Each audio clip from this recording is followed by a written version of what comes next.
আচ্ছা, তোমাদের কি মনে আছে আমি পুজোর আগে 2 ডেজের একটা ওয়ার্কশপ করতে গিয়েছিলাম নিপা ম্যামের কাছে? সেটার ফার্স্ট ডে ব্লগ আমি তোমাদের সাথে শেয়ার করছি। আজ হচ্ছে সেকেন্ড ডে। আজ না, এটা বহু 2 মাস হয়ে গেছে। তো পুজোর আগে ছিল। পুজোর এত কাজের প্রেশার ছিল, পুজোতে প্রচুর কাজের প্রেশার ছিল, আমি আর সেই ভিডিওটা আপলোড করে উঠতে পারিনি।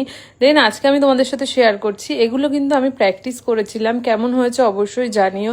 ম্যামের টেকনিক সমস্ত কিছু ম্যাম খুব ভালোভাবে দেখিয়েছিল, সেই সব কিছু আমি এই কাজের উপর অ্যাপ্লাই করেছি। আর আমার কাজটা কেমন হয়েছে অবশ্যই কমেন্টে জানিও। আর এই ঢুঙিকে অনেকেই চেনো, ওর নাম সরিতা, ও নেল আর্টিস্ট।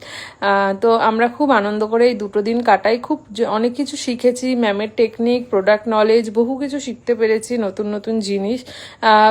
মানে পরে আরও কিছু শিখতে চাই ম্যামের থেকে।